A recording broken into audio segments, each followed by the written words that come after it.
Huge oxygen emissions have been recorded in the northern sea route over the past 2 years. The reason for their appearance is still not known. With an increase in the oxygen level in the atmosphere, vegetation also increased significantly in size.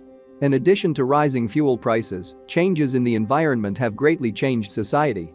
The researchers said that huge emissions of oxygen could lead to new discoveries, including concerning the origin of life on Earth. An ordinary, average apartment.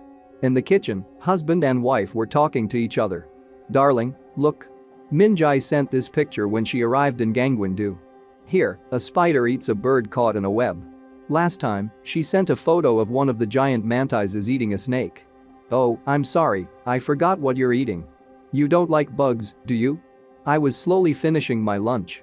I recently found an article on the internet. It said something about a prehistoric atmosphere. The Earth's atmosphere is returning to its previous state, or something like that. After lunch, I got ready for work.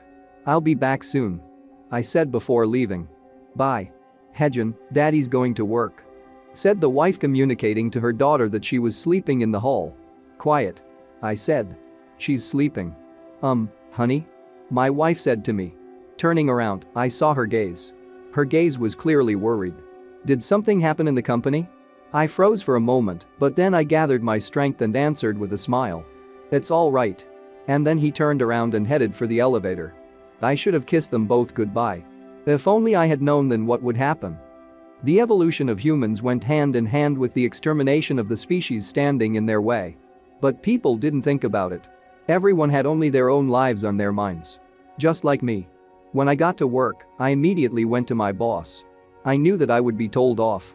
"Lee Kwajang. What the fuck is this? Are you an idiot? Or just dumb? Do you want to voice complaints from the technical department?" He didn't look very well. Apparently he doesn't like me. Nevertheless, he continued. "Do you understand that the board of directors wanted to kick you out?" I could barely talk them out of it. "Do you think I'm joking with you? How much longer do I have to cover for you?" Without betraying a drop of emotion on my face, I just humbly said. "I apologize. I'll fix it." "Of course you will fucking fix it. Did you think to put everything on the brakes?" He yelled at the whole office from his chair. "Get out of my sight." Still without emotion, I left the chief's office. It seemed even in the toilet they were discussing how I was being scolded. "Hey, did you hear Director Choi scolding Lee? Was it worth it? The guys from the technical department are constantly complaining." "Yeah. Choi Juicy is a real bastard. Do you know how he became a director?" The satellite navigation system, a work of art invented by our company, was actually developed by Lee. Choi took advantage of the fact that Lee was a very trusting novice and persuaded him to write off the development of the system for the entire department and then appropriated all the laurels for himself. Then why does Choi treat him like that? Turn on your brain. Lee stands in his way. Choi wants Lee to quit on his own.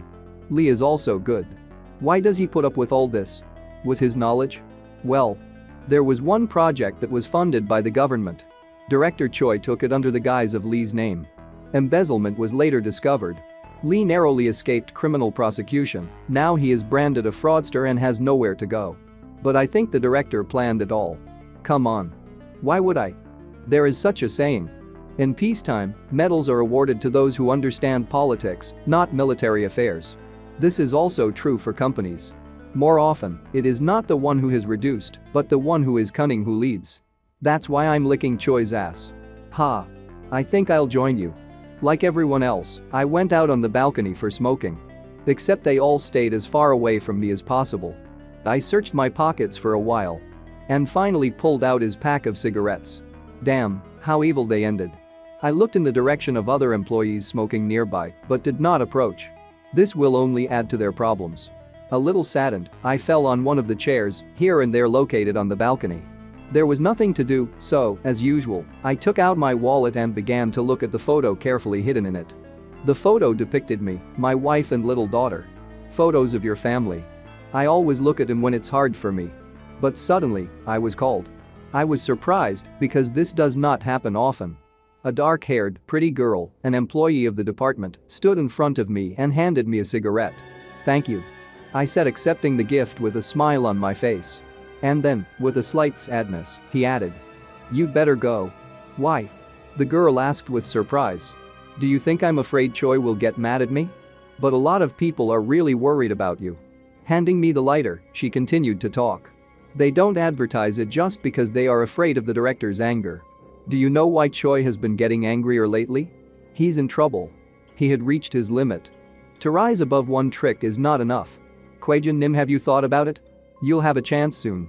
What will you do? While doing another pull, I thought for a moment. And then he said with confidence. I have no idea. Suddenly, our conversation was interrupted by a siren and an emergency alert. Emergency message. Wasp-like creatures congregate around the company building. All personnel return to their jobs, for their own safety, I repeat. An emergency message. All personnel return to their jobs. What the hell? I thought aloud, directing my gaze to the sky. Is multiple OS so scary? I was still trying to see where the reason for the alert was. Is it really necessary? But I didn't have time to finish. I noticed them. Hundreds of thousands of wasps circled around the office building, and several of them came down to our balcony. Looking at this wasp, I have no reason not to believe in the urgency of this situation. A huge wasp, twice the size of a man, was looking right at me. Because of the number of these winged creatures, it seemed I couldn't even hear my thoughts. A continuous hum filled the air. Right a meter away from me, a creature the size of a bus was hovering. What the hell? I thought. Am I dreaming? It must be accumulated stress. Yes. Not otherwise. Interrupting in a state of shock, I didn't even react to the way the huge paws wrapped around me. And a second later, the sharp sting of the wasp entered my stomach like a sword. A moment and darkness in the eyes. Apparently, I lost consciousness. Strange. Eh? When I opened my eyes, I saw a ceiling with ventilation shafts. I was probably already inside the building. My first thought was, what the hell happened here? Did I pass out at work? Trying to get up, my head continued to be filled with thoughts that I had dreamed it all, but when I got up, I felt and heard a strange crunching. After that, I still lowered my head and noticed a terrible truth. In the place where I was stung by a wasp, eggs were already showing off. Damn wasp eggs were growing on me. What the hell? Oh shit. Ah. After that, I noticed a terrible thing. The whole room was littered with corpses of people.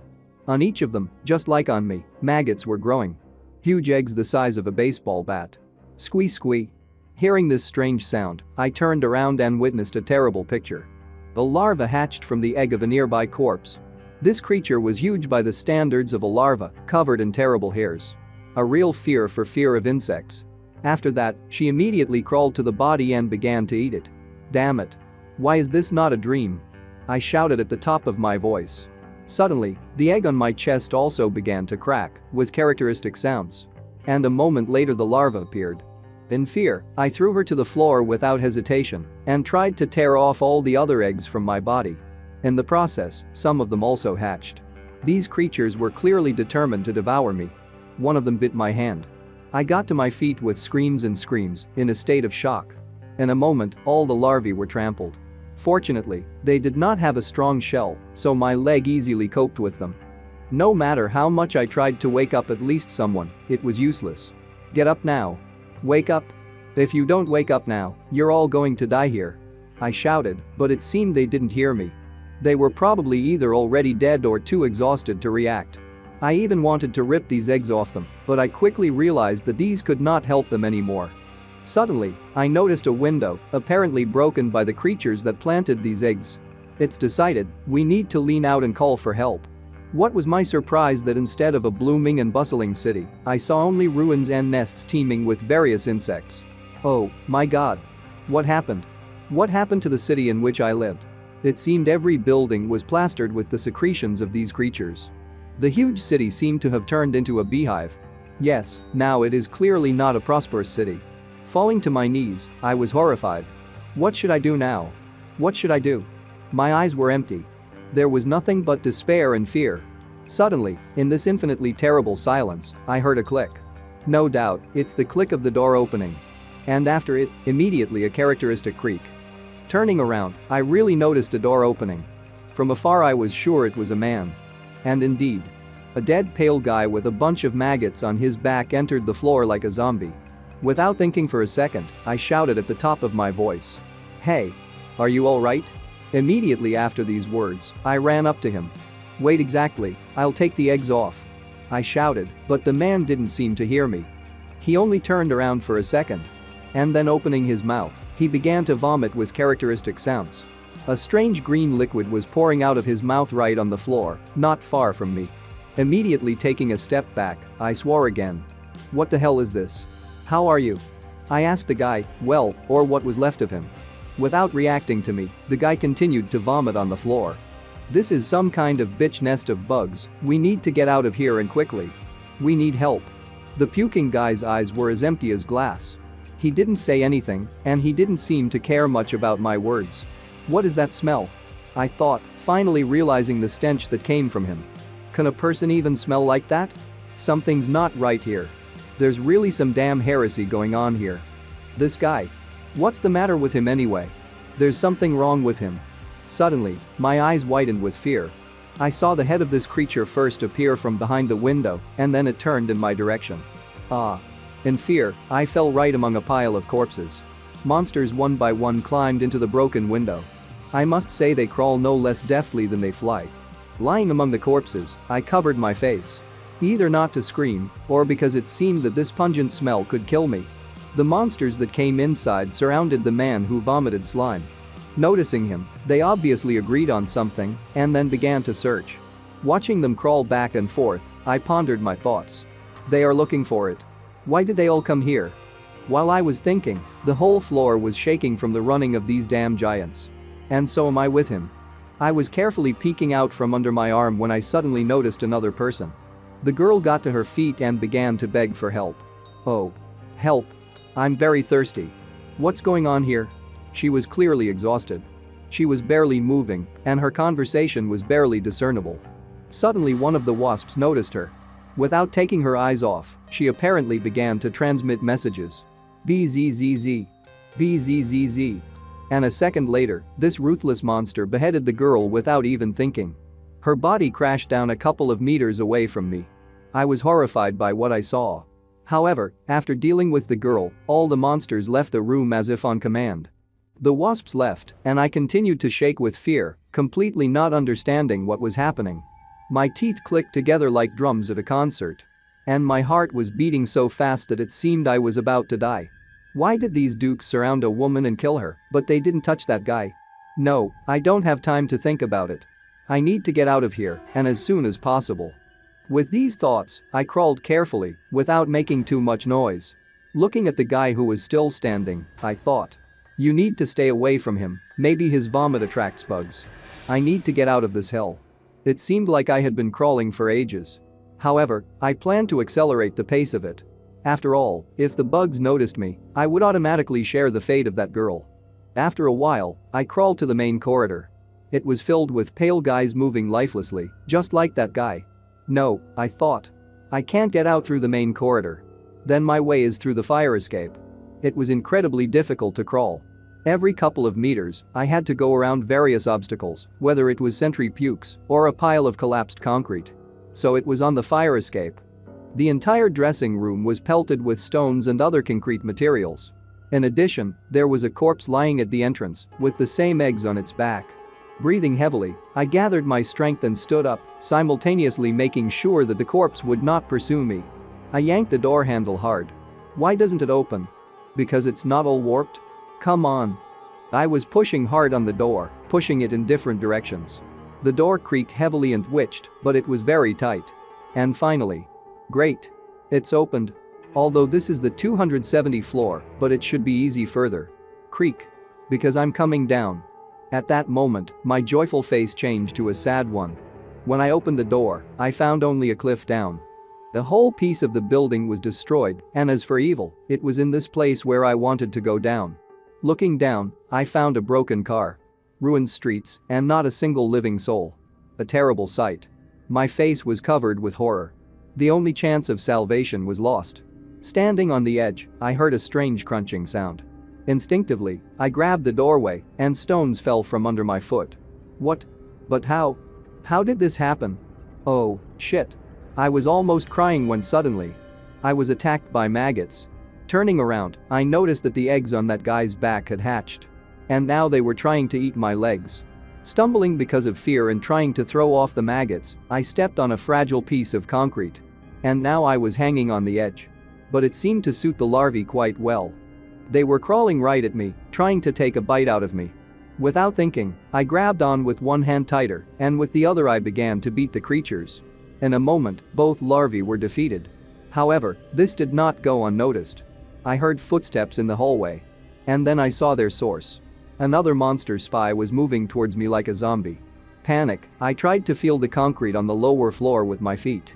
But I didn't have long to hang.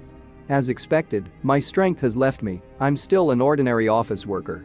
Gathering the last of my strength, I grabbed a metal pin sticking out of the concrete. Saved. It remains only to go down to the floor below. Okay, slow and steady. And just as I was about to jump, as a familiar hum was heard behind me. It's bad.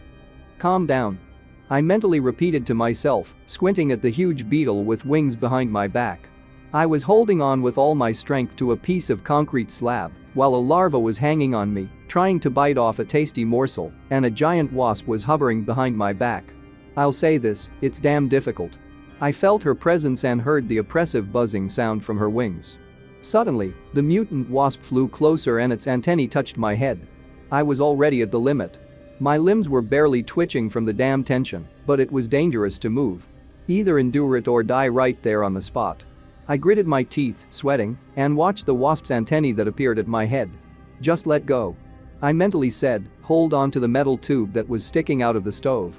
I'd rather have my head bitten off or eaten alive. I let go of the metal tube a little by inertia and was surprised. I immediately froze, afraid to breathe. A picture of the past time rose before my eyes. My beautiful wife is hugging our child, who is silently sucking her fist with a serious look. If I die here, my cold reason immediately returned to me, my wife and daughter will be left alone in this world. And I gripped the concrete slab tighter. In this world I can't die. Immediately, in raised tones, I exclaimed mentally. Not now. I'm not going to die. But the silence was broken only by the buzzing of the overgrown insect still present behind me. A green larva, more like a caterpillar, slowly but surely crawled along the sleeve of my suit. Most likely from the fact that the fabric prevented her from smelling the flesh. The whiskers of the mutant wasp touched the larva and immediately began to probe it. Suddenly, the mutant let out a squeal, which almost started to lay the hearing. Sweat broke out on my face here from fright. What to expect now? How will it turn out? Something crunched nearby. I immediately began to inspect the area in an accessible viewing angle and look for an escape route. A concrete slab protruding from a glass window caught my eye, which once was also either a floor or a wall. There I need to jump. Immediately I mentally decided on a desperate move. But suddenly the mutant wasp decided to fly away, leaving me still hanging on the concrete slab. Not at all, this is a very strange turn of events. I didn't understand why she decided to do this, because I already thought that I was screwed and needed to run as fast as possible. More precisely, to retreat to another position. She just flew away. Why? Mentally I thought, looking after her. Why didn't she kill me? It doesn't matter. I thought and grabbed the metal pipe with both hands. Now I have a chance. I need to get up quickly. Breathing heavily and ignoring the neighbor on my arm, I tried to get into a more stable position and not be on the verge of life and death. Sweat trickled down my face as I made my way to the area I needed. I got to the edge of the concrete slab on which I was, and I immediately felt like laughing softly. Was that ledge really that far away? I wondered mentally. Why did he seem so close before? Did I really think I could jump up there? Still breathing heavily and studying the situation, I swallowed. Wow. I shouted at the top of my voice. And immediately jumped on the ledge that I liked. It wasn't, something had to be done about it. I have no choice. Thoughts were racing in my head. I'll try while I still can. If I stay here and get caught by bugs. I began to think. The ledge was so close to my outstretched hand. Or nothing. But the fate of the villain ordered otherwise, and I flew past him without the opportunity to somehow grab. I flew by. Shouting loudly at the top of my voice, I flew past the cherished ledge of concrete tiles and flew lower and lower. But suddenly I hit my foot on a metal beam. It can be seen that it was one of the beams of the frame of the building. I spun in the air and continued to fly with my back down. On the one hand, it's good, on the other hand, it's not very good. I landed on a piece of concrete not with my back, which is not bad in principle, but with my shoulder joint, which is not good. It is not advisable to remain without any limb at such a time. But it turned out that I was only dreaming about relaxation. The slab was tilted and began to slide down from it quickly and correctly. Fortunately, he immediately reacted somehow to grab. My attempt was not successful, but I tried my best. By pinching his fingers in blood and tearing off his nails by the roots, I still stopped my descent and hung on the edge of this concrete slab. Breathing heavily and holding on with all my might, I looked up. My hands were shaking a little, but I tried to hold on to the last. "You are welcome," I asked in my mind, feeling myself holding on with the last of my strength and slowly sliding down from the stone ledge. "You can, Lee Yunsen." Mentally, I encouraged myself with all my might. At one point, I even felt a heartbeat in my ears. "You can. You're not here. You will die." I thought about how my hands slipped and I flew down again. The hair on which my life was merry was still cut short. I fell rather sharply on my back. The air inside his lungs immediately burst out due to the impact. I looked at the sky, not believing that I was still alive and was not smeared into a cake on the asphalt outside the building. Is this exactly the machinations of my fate? I lay in silence, thinking about what had happened and afraid to move for a while. I'm alive. Breathing fast, I thought, looking at my still intact hands. I'm still alive. My subconscious rejoiced. Standing carefully on all fours, I began to carefully make my way along the ledge to the building in order to leave my already precarious position. I got to some floor. 2 doors, and in the middle, no matter how funny it is, there is a figure of a man made of concrete. The fire escape is destroyed. I began to think about the information that I know. Crumbs, but still. I can't go down it. I don't think there's anyone else left here.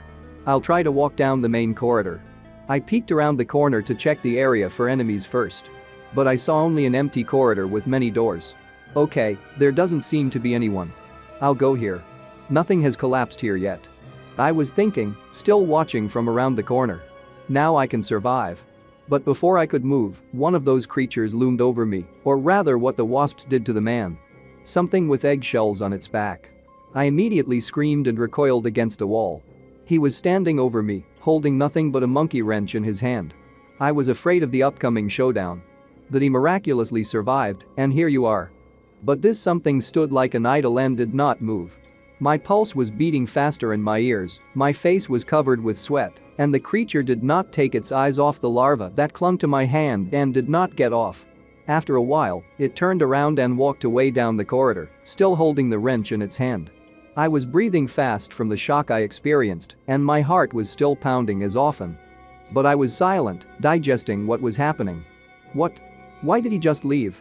My thoughts filled the questions. Why him? Then I squinted at the caterpillar on my arm, still hanging in a death grip. Maybe. I thought, not taking my eyes off the ugly head of the insect that chewed my suit. But before I had time to think about something, someone grabbed me by the shoulder, and I was doubly shocked. Having noticed before that a fragment of a concrete slab the size of a stone, I immediately began to reach out to him diligently in order to grab and strike the offender. But as soon as I swung with a yell, trying to intimidate the enemy, I immediately stopped. Stop. It's me. Director Choi Sung stuttered and waved his arms.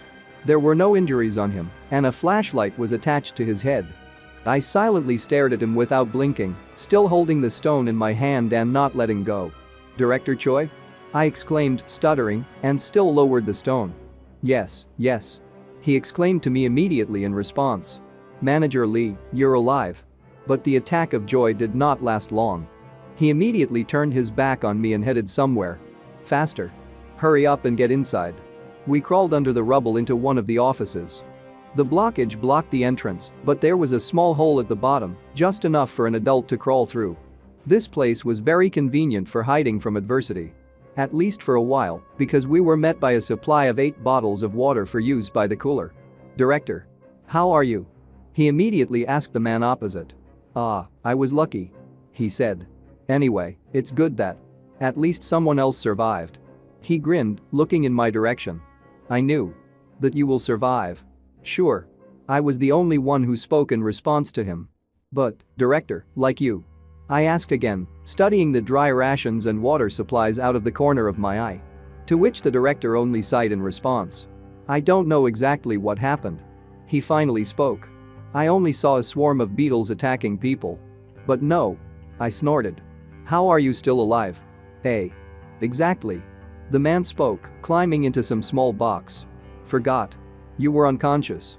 Then just calm down and listen. From what I've seen, bugs have two different ways of attacking people. Handing me a green package, the director said. They either sting them to knock them out and lay eggs on them, then these people become food for the larvae. Or they lay eggs on people while they are still conscious. You've seen how these people move, right? He asked, having told the information known to him. Apparently, eggs laid in this way parasitize the victim. Thinking, he began to reflect. In other words, these people become slaves to bugs. No. That's not what I'm talking about. I couldn't stand it and raised my voice without getting the necessary information. How did you survive, director? But he just looked at me sternly, without removing his hand from his chin. The director was sitting thinking about something and did not take his eyes off me. As if he was debating whether to tell him or not. How did I survive? The director voiced the question. I don't even know how to explain it. And by the way, he suddenly turned to me right there, you don't seem very happy to see me. On the contrary, I am very glad that you are alive and well, Lee. It was as if he was translating the topic, hiding something about his salvation. I just swallowed nervously. Yes, maybe it looked that way from the outside, but I stared at him in silence, but thoughts of him were swarming in my head. The only reason you're still alive is because that, to save your skin, you hid behind other people's backs. That's what I wanted to say, but I didn't dare. Where should I start? The director spoke again, scratching his head. It's been 5 days. He puzzled me with the information he said. 5 days? I immediately asked, stunned by this information. Did you say 5 days? Not happening. I was indignant, denying to digest what I had heard. Where are the rescuers? 5 days and no one has come yet? What? The director was surprised when he heard my question. Have you been unconscious all these 5 days? Rescuers did not come. The director snorted. The military came instead. Military? I was surprised again and moved closer. Do you think bugs made holes in buildings? But then why are the bugs still here? I couldn't figure it out. Stop interrogating me. Choi Song-ch couldn't stand it. It's been 3 days since my cell phone died. How should I know? Yes, the military was here. He continued in raised tones. But I have no idea what they had in mind. They destroyed beetles, protected the area. Or maybe they were transporting important people to a safe place. I don't fucking know. They spent all their ammunition on the bugs. The director continued to tell more restrainedly, clutching a chocolate bar in his hand. And 2 days later they retreated.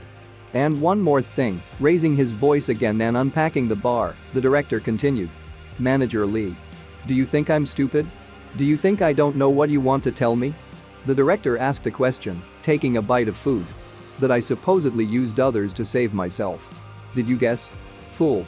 The man swore. Don't you have any idea how this world works? He was pointing at me with his finger, holding a half-eaten candy bar in his hand. Do you believe all these rumors about me, huh? It was the company that forced me to take over your project. He justified himself by recalling the past. They called me that day. They made me play the bad guy. You know, it wasn't the case when you can refuse. Remembering himself in the past, the director snorted. I even put in a good word for you. And I'm not lying. He said. Use your brain. You'd be fired, and who do you think would be next? Yeah. The man shouted out in emotion. Trust me. You and me, we're in the same boat. It's true. Choi Sung-ch muttered while lowering his head. I'm just a guy who needs to feed his family. I just stared back at him in silence, without saying a word. He was still looking at me dejectedly in response, having stopped eating for a while. Whatever it was, he broke the silence after a while. Why did you attach this shit to yourself? He asked, squinting at the caterpillar on my arm.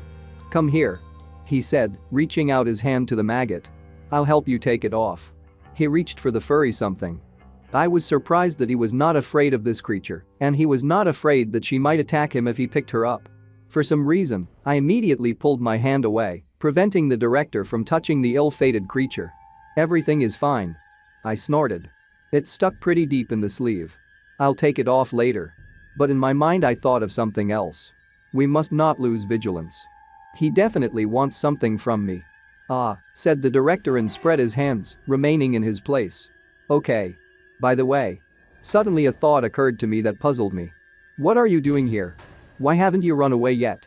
The director was only surprised by my question. Then he sighed heavily and looked away.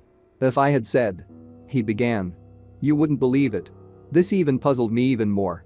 Follow me. Suddenly he spoke and crawled to the exit of the shelter. We crawled in complete silence along the corridor along the wall, passing the closet and the vines that sprouted here for decoration. Where are we going? I asked, puzzled by our path and not understanding what the director wanted to tell me. But in response, the man only shushed, making it clear that it was worth shutting up at the moment. We crawled up to some kind of hole gaping in the wooden wall. Look over there. He spoke and pointed to this hole, puzzling me even more. I approached the hole, but when I looked there, I was very surprised by what I saw. My heart immediately started pounding wildly.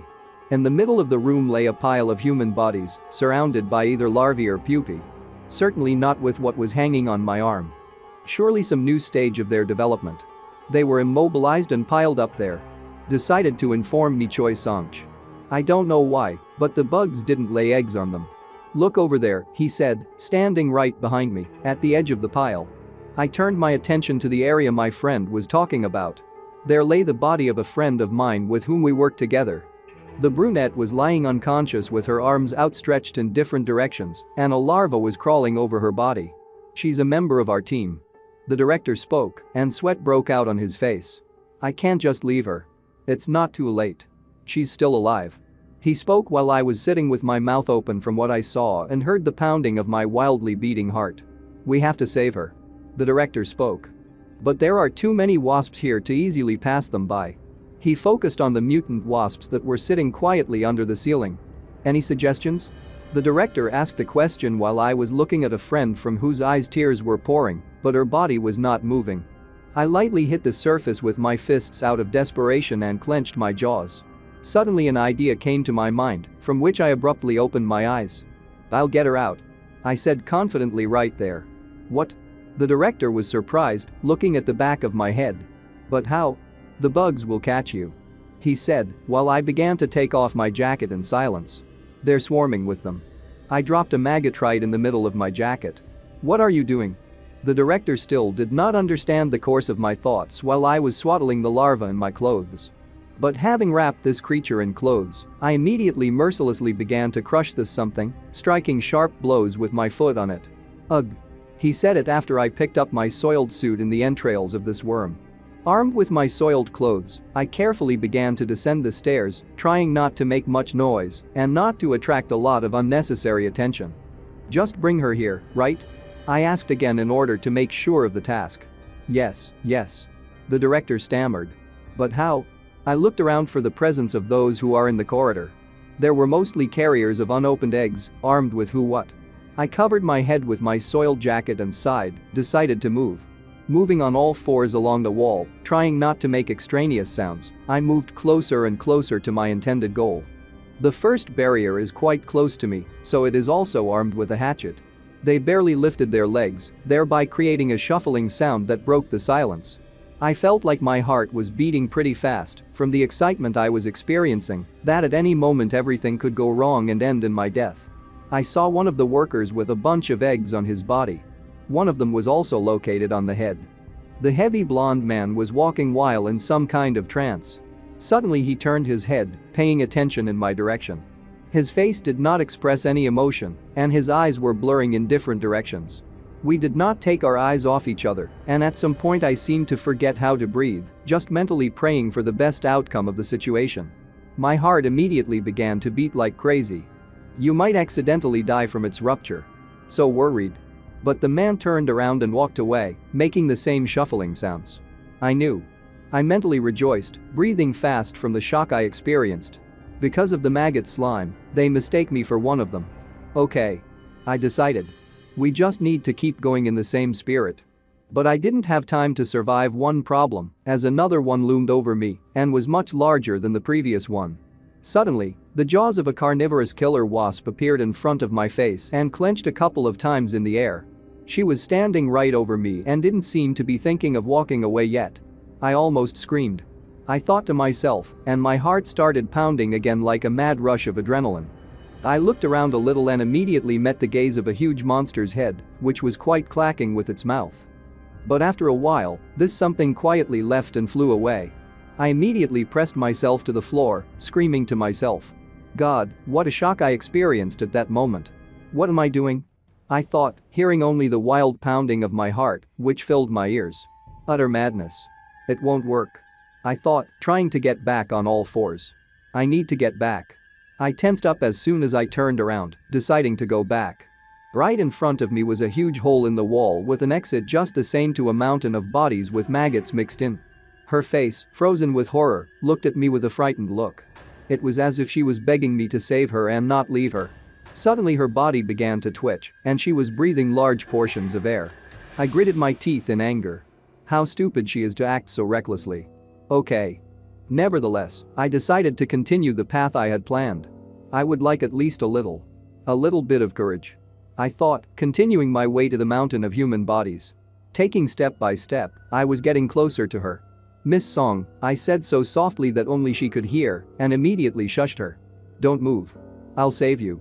I took her hands in order to get her and shushed her again. If you move, they'll notice us. Please calm down. Please, I begged, don't move. Run. She stammered. Run. Run, run. He said, still crying. Stay away. Stay away. I was surprised at her insistent request. There. Uterus. The brunette spoke, interrupting. Uterus. She exclaimed. What? I didn't understand. On the far side, a huge ass of one of the killer wasps appeared in the hole of the wall, and the floor under it began to creak.